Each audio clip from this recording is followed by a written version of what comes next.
그냥 천천히 지켜보고 있었는데 주주변 유상증자 발표합니다. 그 다음부터 어떻게 돼요? 주가가 밀려요. 밀려서 또 횡보합니다. 또 횡보한다. 그리고 주가가 어떻게 돼요? 또 올라가죠. 또 올라갑니다. 이거 뭐 때문에 올라간 줄 알아요? 수주 받았대요. 수주. 대량 수주 받았다라고 했습니다. 그럼 과연 여기서 회사는 이 근처에서 회사는 대량 수주 받을 거를 모르고 있었을까요? 회사 입장에서 대량 수주가 들어올 거를 모르고 갑작스럽게 주변 유상증자를 때리고 나서 수주가 들어온 걸까요? 생각해봤을 때 저는 아니라고 생각합니다. 이미 여기서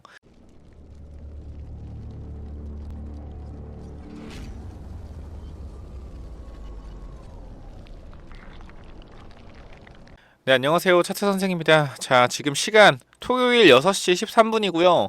제가 이렇게 지금 시간에 영상을 킨 것은 STX 댓글 중에 정말 너무 힘들다라는 댓글이 너무 많아요. 진짜 제가 좀 더 마음이 아픈데 저도 최근에 주식을 좀 하면서 증시가 많이 빠져서 저도 힘들어요. 저도 힘든데 이 STX처럼 좀 빠지는 거는 정말 너무 힘들 것 같아요. 제가 생각하더라도 우리가 무슨 완전 그냥 쓰레기 개잡조를 샀냐? 그것도 아니란 말이죠. 얘네가 지네 말로 니켈 사업하고 2차전지 사업하고 B2B 사업하고 트릴리고 하고 좋은 거 다 깔아놓고 이렇게 때리는 건 뭐 결국에 다 개?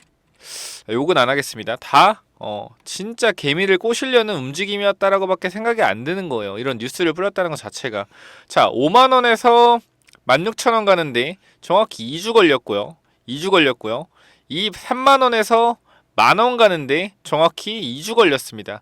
3분의 1 토막 나는데 2주 걸리고 3만원에 3분의 1 토막 나는데 2주 걸리고 한 달 만에 주가 이렇게 빠졌어요. 회사는 이렇게 주가를 빠지는 데 있어서 아무런 대응도 안 하고 뭐 했어요?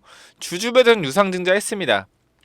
여기서 우리가 분노를 금치 못하고 진짜 쓰레기 종목 매도해야지 라고 하실 거예요. 근데 저는 여기서 한 가지 더 말씀드리면은 이거는 세력들이 또 여러분 한번 털어먹으려고 하는 겁니다. 이게 무슨 말이냐면은 제가 봤을 땐요, 단기적인 흐름에서 솔직하게 말씀드릴게요. 여기서 지금 여러분들 어떻게 해서든 물량 찍어 눌러서 이런 자리죠. 이런 자리에서 단기적으로 세력들이 물량을 모아요. 물량을 모아서 뭐 한 거예요? 찍어 누를 물량을 만든 겁니다. 이걸로. 단기적으로 이 자리에서 물량을 모았어요. 세력들이. 물량을 모았는데 물량을 모은 이유가 뭐라고요? 물량을 개파락해서 찍어 누를 물량을 모은 겁니다. 왜 이렇게 찍어 누를 물량을 모으냐면요. 지금 이렇게 정신이 굉장히 힘든 상태, 그죠? 주주들 정신이 굉장히 피폐해진 상태의 주주들은 굉장히 힘들어하고 있습니다. 힘들어하고 있는데 여기서 이런 악재가 뜬다라고 한다면은 거의 100%, 거의 90% 주주들이 웬만해서는 진짜 개 X발 이런 쓰레기 같은 하고 던져버리는 경우가 있어요. 무섭거든요. 첫 번째, 개인 투자자 심리가 너무 무섭다. 유상증자 800억 유상증자 한다고 망하는 거 아니야? 회사 망하는 거 아니야? 이런 생각 하실 텐데요. 첫 번째로 말씀드릴게요. 이러한 부분은요, 걱정하지 마세요. 어쨌건 유상증자라는 것이 단기적으로 회사가 어려워서 돈을 조달하는 겁니다.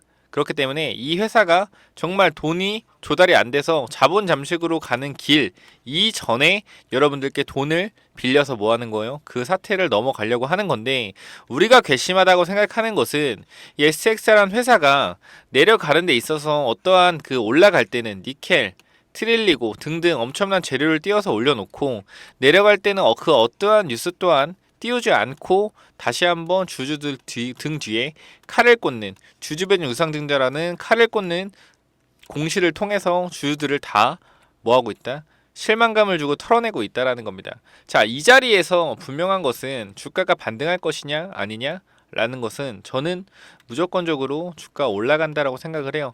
여러분들께 희망을 드리려는 게 아닙니다. 희망을 드리려는 게 아니고요.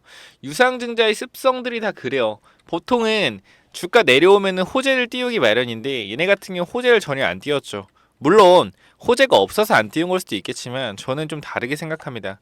분명한 것은 호재라는 것은 반드시 있었다라고 생각해요. 근데 그 호재를 꺼내놓지 않는 거죠. 그 호재라는 이 카드를 꺼내놓지 않는 겁니다. 왜 호재라는 카드를 꺼내놓지 않을까요? 왜 않을까요? 바로 유상증자를 때려놓고 호재라는 카드를 꺼내기 위해서예요. 이런 애들이 800억을 조달받기 위해서는 뭐가 필요하다? 주주들의 참여가 필요합니다. 주주들의 참여가 필요해요. 근데 지금 이 상황에서 유상증자 단가가 1,900원인데 지금 주가가 1,930원입니다. 유상증자 여러분 참여할 거예요? 절대 안 할 거잖아요. 그죠? 그럼 이 800억 조달 어떻게 받아요? STX는 조달 못 받아요. 그럼 어떻게 해야 돼요? 주주들을 800억 조달 받을 수 있게 참여시켜야 됩니다. 어떻게 하면 여기 밑에 있는 주주들이 참여할까요? 방법은 하나밖에 없어요. 주가가 올라가야지 주주들이 참여를 할 겁니다. 그럼 주가를 올릴 방법은 뭐가 있어요? 바로 호재죠. 호재.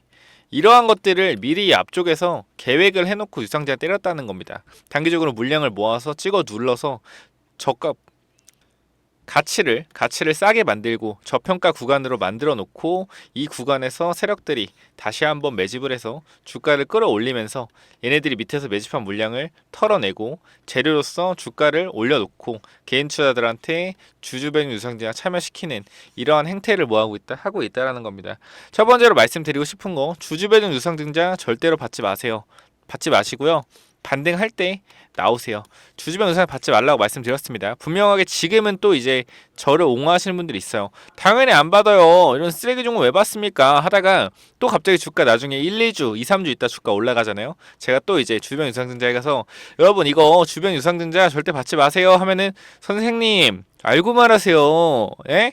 STX가 조달받는 이유는 채무상환자금 그리고 운영자금은 다 니켈과 B2B 사업을 하려고 하는 겁니다. 미래가치를 생각하세요라고 하시는 분 또 있어요. 그러니까 그런 분들하고는 대화하고 싶지 않습니다. 자, 우리가 하이드로리튬이라는 종목을 아실 겁니다. 자, 이 종목 같은 경우도 제가 이 35,000원 부근에서 여러분께 지속적으로 매도하라고 했지만 자, 댓글이 엄청나게 달렸습니다. 자, 여기서부터 여러분들께 매도하라고 지속적으로 말씀드렸어요. 자꾸 말이 바뀐다는 분들이 있는데 STX 관련해서 말이 바뀌는 게 아니고요. 제가 단기적으로 5만원짜리에서 STX 16,000원까지 빠질 거다. 그 16,000원에서 단기 반등할 것이다 라고 말씀드렸습니다. 제가 하이드로리튬 좀 더 보여드릴 건데 어쨌건 자, 이 자리에서 16,000원짜리 구간 내려오다가 반등했어요. 여기서 내려오다가 정확하게 반등했다. 정확하게 반등했는데 중요한 것은 반등하고 나서 이 자리에서 주가가 어떻게 됐어요? 단기적으로 주가가 무너졌다라는 겁니다. 무너지고 이 16,000원 구간 어떻게 됐어요? 깨져버렸어요. 제가 일단 16,000원 절대 깨지면 안 된다고 했습니다. 근데 깨졌어요. 깨졌다는 건 뭐예요? 우리가 모르는 깨지고 나서 저항으로 바뀌어버리죠. 저항으로 바뀌어버리죠. 깨지고 나 저항으로 바뀌었잖아요. 이 자리가 그죠? 깨지고 저항으로 바뀌었다. 여기 자리가 깨진다라는 것은 악재가 있다라는 거라고 제가 분명히 말했습니다. 악재가 있다. 악재가 있다. 우리가 모르는. 근데 주가가 더 밀렸잖아요. 그죠? 그럼 여기서부터 뭐예요? 아, 유상증자가 뜰 수 있겠다라고 생각을 했었어야 돼요. 저도 물론 생각을 못했습니다. 단순히 증시가 좀 밀리면서 좀 밀리는 줄 알았어요. 그렇게 큰 악재가 있는 줄 몰랐어요. 근데 여기서 주가가 계속 밀렸다라는 것은 결국에 중요한 거. 얘네들은 이미 이때부터 유상증자라는 걸 계획을 하고 있던 것 같습니다. 그러니까 예를 들어서 자, 반등 타점이 여기 맞아요. 반등 타점 맞았고 반등 좀 하려고 했는데 호재를 띄우려 했겠죠. 근데 기회가 왔다라는 거예요. 얘네가 APC 머큐리 자체가 이 사모펀드이기 때문에 돈을 어떻게 해야지 버는지 잘 알고 있는 집단입니다. 지금 자리에서 우리가 유상증자가 시장에서 굉장히 유행하고 있잖아요. 시장에 돈이 없다 보니까. 그럼 APC 머큐리도 아는 거예요. STX가 결국에 일단 지금은 사업이 적자기 때문에 추가적으로 적자가 누적되게 되면은 어떻게 돼요? 적자가 누적되게 되면은 지속적으로 경영이 힘들어질 것이고 지금같이 아마 이 세계적인 경기 침체가 지속된다고 하면은 경영이 악화될 것이다. 그럼 여기서 호재가 있는데 주가를 지금 호재를 띄워서 반등시키려고 하는 것이 아니라 지금 이 기회에 이 호재로서 유상증자를 당겨보자라고 판단하는 겁니다. 자, 제가 이거에 대한 확실한 예를 하나 드릴게요. 박셀바이오라는 종목이 있고 삼성중공업이라는 종목이 있는데요. 자, 얘네들을 보시게 되면요. 잘 보세요. 박셀바이오라는 종목입니다. 자, 차트가 굉장히 좋았어요. 차트가 좋고 바닥권에서 매집의 흐름이 들어왔습니다. 분명히 누가 보더라도 야, 이 종목은 호재가 있나 본데? 바닥 거래량 많이 들어오는데? 근데 갑자기 뜬금없이 주주변 유상증자 1,000억. 와, 미친 쓰레기들이네. 도라이들이네 했어요. 근데 어떻게 됐어요? 갑자기 여기서 주가 올리더니 옆으로 횡보시킵니다. 횡보시키면 살짝 하락해요. 그 다음부터 어떻게 돼요? 뉴스가 팡 뜹니다. 무슨 뉴스? 완전관의 뉴스가 떠요. 호재 뉴스가 뜨는 거죠. 그리고 주가가 쭉 올라갔다가 빠졌습니다. 단기적으로 바닥권에서 몇 배? 2배. 2배의 상승이 나왔어요. 과연 이게 이 완전관해라는 이슈가 갑자기 튀어나온 걸까요? 아니면은 유상증자 전부터 미리 계획된 완전 관해였을까요? 그러니까 완전 관해라는 소식을 과연 사측은 모르고 있었을까요? 저는 100% 알고 있었다고 생각합니다. 알고 있었고 주주들을 참여시키기 위해서는 어떻게 해야 돼요? 호재를 띄워야 된다 말씀드렸습니다. 유상증자에 참여시키기 위해서는. 그럼 뭐 한 거예요? 자, 유상증자 관련해서 이미 이 자리에서 완전관해가 나올 걸 알고 있었고 완전관해인 걸 알았고 지금 이 상황에서 돈을 땡길 수 있겠다. 완전관해로서 유상증자 결정해버린 거죠. 그리고 어떻게 해요? 주가가 애들이 빠져있는 상태에 유상증자 참여하겠습니까? 참여하겠어요? 참여 안 하겠죠. 그럼 어떻게 돼요? 여기서 참여 안 할 때 자 주가를 끌어올릴 재료를 만들어야겠죠. 이미 우리가 얘네들이 알고 있던 재료 뭐예요? 완전관해 했습니다. 팡팡팡팡팡팡팡 완전관해. 그리고 어떻게 돼요? 끝나고 빠지는 거죠. 주주들 청약 참여시켜 놓고 이게 바로 뭐다? 주식시장이다. 굉장히 사악하죠. 아는 사람만 알고 모르는 사람들은 모르는 겁니다. 그 삼성중공업 보시면은 자, 얘 같은 경우도 마찬가지예요. 주가를 좀 보게 되면은 자, 이때 당시에 제가 삼성중공업 보고 있었어요. 왜? 중공업, 삼성중공업 턴어라운드 할 것 같아서 그냥 천천히 지켜보고 있었는데 주주별 인상을 발표합니다. 그 다음부터 어떻게 돼요? 주가가 밀려요. 밀려서 또 행보합니다. 또 행보한다. 그리고 주가가 어떻게 돼요? 또 올라가죠. 또 올라갑니다. 이거 뭐 때문에 올라간 줄 알아요? 수주 받았대요. 수주. 대량 수주 받았다라고 했습니다. 그럼 과연 여기서 회사는 이 근처에서 회사는 대량 수주 받을 거를 모르고 있었을까요? 회사 입장에서 대량 수주가 들어올 거를 모르고 갑작스럽게 주변 유상증자를 때리고 나서 수주가 들어온 걸까요? 생각해봤을 때 저는 아니라고 생각합니다. 이미 여기서 수주받은 걸 알고 있었고요. 이 기회에 주주들한테 돈을 당겨야겠다라고 판단한 거죠. 그 유상증자 때리고 여기서 주가를 어떻게 해서든 유상증자 받게 하려면 주가 올려야 되니까 어떻게 한 거예요? 호재 뉴스를 띄워서 수주라는 주가를 올려다 놓은 거다.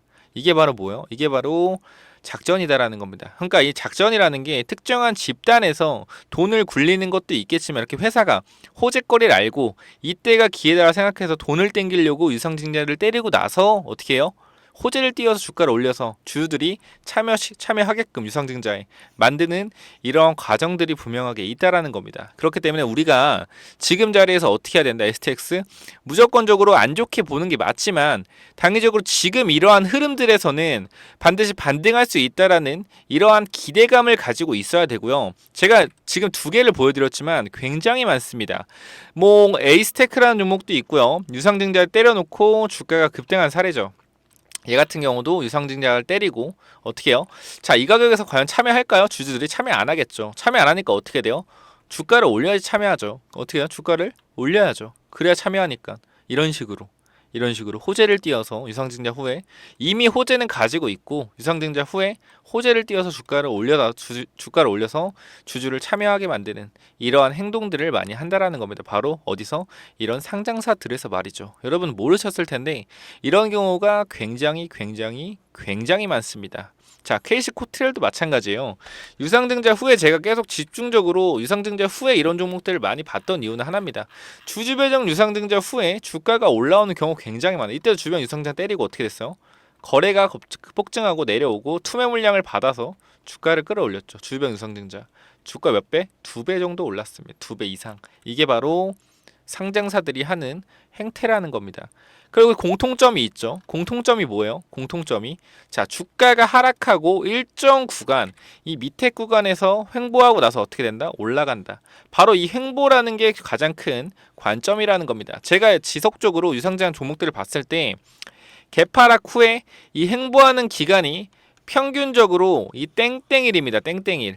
이 땡땡일 동안 평균적으로 횡보해요. 그래서 제가 이거를 저희 위에 보시면은 저희 배너 뭐죠? 자, 세력주 연구소 TV입니다. 연구소 TV. 자, 이런 거를 다 계산을 하는 거예요.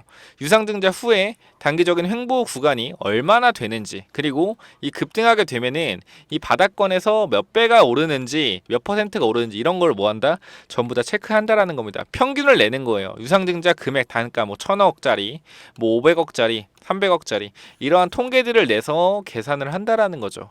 무슨 말인지 아시겠죠? 바로 이게 뭐예요? 바로 이게 주식을 대하는 이 통계와 분석이고, 그리고 시장에서 이렇게 호재를 미리 감춰놓고 유상증자를 때리고 주를 참여시키기 위해서 이 뒤에서 호재를 때려 주가를 올리는 이러한 행태들을 굉장히 많이 봤다라는 겁니다. 자, 그래서 제가 단기적으로 개파락하고 나서 디데이 지금 디데일 땡땡일입니다. 이 관련해서 위에 번호로 STX 남겨주시면은 제가 좀 연구한 요 땡땡일 정확히 뭐 예를 들어서 2주나 3주 후에 어떻게 된다? 주가가 반등하더라. 아니면 이 반등 폭이 몇 퍼센트더라. 800억이면은 그리고 단기적으로 주가가 올라가게 된다라면은 어디까지 올라갈 수 있겠구나. 그런 걸 좀 말씀드릴 테니까 뭐라고요? 010-9201-6329로 STX 세 글자 보내주시면은 제가 관련돼서 정리한 자료를 좀 보내드릴 겁니다. 자, 여기 보시면은 제가 주주 배정 유상증자 반등 가격 그리고 반등 이 횡보하는 기간들을 확실하게 좀 정리해 놨으니까 무조건 STX 세 글자 남겨서 받아 가시고요. 결국에 여러분들이 제가 5만 원짜리에서도 여러분께 매도해야 된다라고 확실하게 말씀드렸고요. 제가 16,000원 구간에서 단기적으로 매수 고려해 봐야 된다라고 했지만 16,000원 이탈하면서 여러분께 16,000원 이탈 일단 대응하시고 다시 타점 보자라고 말씀드렸습니다. 문자 드렸어요. 문자 안 보내주신 분들이 또 찡찡거리시는데 확실하게 보내드렸으니까 참고하시면 되고요. 자, 위에 번호 010-9201-6329 이쪽으로 STX 세 글자 보내주시면은 제가 관련해서 여러분들께 대응할 수 있는 이 대응 방법 또한 확실하게 전달 드릴 거니까 이 단기적인 이 횡보 기간과 이 상승폭, 유상증자 상승폭, 그러니까 19,000원이면은 어떻게 돼요? 단기적으로 주가가 급등할 때 대충 몇 퍼센트 정도 올라갈 것이다라고 확실하게 좀 설명을 드리도록 하겠습니다. 자, 여기 보시면은 제가 16,000원짜리에서 반등한다라고 했습니다. 반등한다고 했고 매수 단가 이렇게 문자로 좀 드렸는데 그죠? 이제 목요일에 좀 드렸는데 다음날 반등하긴 했어요. 반등을 하긴 했는데 그게 반등이 마지막 반등인 저도 몰랐습니다. 죄송한 속에 생각하고 손절 라인도 반드시 드렸어요. 단기적으로 어쩔 수 없다. 이게 지지 구간에서 반등을 하고 추가적인 상승폭이 좀 20-30% 정도 나와줘야 되는데 17%밖에 안 나왔습니다. 그리고 이 자리 이탈하면 추가적인 하락이 예상되는 거기 때문에 당연하게 이탈 자리 손절 라인 집어드렸고요. 그래서 제가 5만원짜리부터 여러분들께 지속적으로 매수하지 말아라고 말씀드리고 제가 딱 한 번 여러분께 이때 물 타면 괜찮을 것 같아요 라고 한 자리가 16,000원입니다. 이 자리 10월 5일 이때죠. 이때 물 타면 괜찮을 것 같다라고 말씀을 드렸고요. 여기서 주가가 그래도 17% 정도 바로 반등이 나왔어요. 근데 이 반등폭이 제한적이었던 이유는 이제 와서 생각해보면 알겠지만 뭐예요? 결국에 이제 와서 보면은 유상증자 때문에 오르지 못했던 거죠. 당장 반등 구간이 맞았습니다. 이 자리는 이런 저항선도 돌파해주는 흐름들을 보이려고 했고요. 보시면 이 저항선도 어떻게 여기 구간에서 매물 소화하다가 돌파하려는 모습이 보였었다. 근데 결국에 이런 흐름들, 유상증자라는 이런 악재가 있었기 때문에 주가가 못 올랐다라는 거죠. 자, 그리고 제가 5만원짜리에서 여러분께 매도하라고 했던 거 못 믿는 분들이 있어서 그것만 좀 한 3분 정도, 2분 정도만 듣고 바로 또 연결해서 할게요. 자, 여기서부터 좀 체크해 볼게요. 5만원대에 찍었던 영상입니다. 그래서 분명하게 말했어요. 5만원짜리 뚫기 힘들다. 자, 보시면 됩니다. 뚫을 수 있는지 없는지. 단기적으로 여기서 어떻게 돼요? 맞고 빠집니다. 맞고 빠져요. 이 5만원짜리 뭐예요? 라운드 피어입니다. 100원 단위 호가 바뀌는 자리이기 때문에 무조건적으로 지금 자리에서 어떻게 해야 돼요? 대응하셔야 됩니다. 대응하셔야 돼요. 변동성 이용해서 매수하라고 했습니다. 5만원짜리 못 뚫어요. 못 둡니다. 라운드 피기 만만하지 않아요. 주식시장에서 이 호가가 바뀌는 자리는 항상 어떠한 매물대가 이게 신고가라고 한들 어떠한 매물대 반드시 매물대가 존재한다. 자, 매도하시고요. 내려오면 이 변동성 이용해서만 못 뚫어요. 이게 바로 주식시장이라는 거고 차트를 볼 때 관점입니다. 자, 5만원 뚫는다라고 할 때 뭐하죠? 개인 차이가 다 달라붙는단 말이에요. 이때 설거지 들어가는 거예요. 설거지 들어가는 거다. 확실하게 말씀드릴게요. 매도하셔야 됩니다. 대응자를 넣어놨어요. 분명하게 5만원짜리 이 변동성 이용해서 시가 10% 떴을 때 자, 여기까지 좀 보면 될 것 같고요. 말씀드린 것처럼 5만원짜리 제가 매도하라고 말씀드렸어요. 이거 아시는 분 다 아실 겁니다. 지속적으로 매도하고 이 16,000원짜리까지 기다려라고 했는데 여기서 또 이제 한번 반등하다가 좀 빠진 거예요. 그거 좀 알고 계시면 되겠고 그리고 결과적으로 16,000원짜리 한번 틀린 거죠. 물론 이 다음날 17% 반등을 하긴 했지만 그죠? 어쨌건 좀 다시 밀렸으니까 틀린 거죠. 다시 한번 이제 유상증자 관련해서 여러분께 말씀드리는 게 저는 개인적으로는 다시 한번 말씀드리지만 반등할 것 같다라고 말씀을 드리고 뭐 이런 이야기 결국에 뭐 다 집어치우고요. 이 유상증자 후에 제가 앞에서 보여드린 사례 자, 이미 호재는 가지고 있었고요. 이제 유상증자를 위해서 호재를 아껴뒀고 주주한테 쌈짓돈에서 돈을 뜯어내서 어떻게 한다? 어떻게 해서든 유상증자 참여시키기 위해서 주가 끌어올릴 겁니다. 밑에서 매집한 물량 다시 한번. 분명하게 지금 자리 손절하신 분 굉장히 많을 거예요. 제가 손절하신 분들께 잡지는 않겠습니다. 손절하세요. 그냥. 너무 힘드실 거 알아요.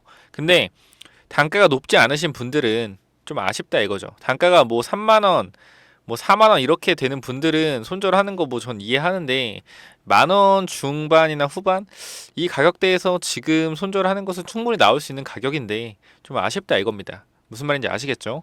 자, 제가 여러분께 말씀드리고 싶은 거, 꼭 위에 번호로 STX 세 글자 남겨주시면요, 제가 이거 관련해서 여러분들께 확실하게 대응할 수 있게 문자 보내드릴 거니까요. 꼭 위에 번호 뭐라고요? 010-9201-6329 뭐라고요? 010-9201-6329 STX 세 글자 남겨주세요.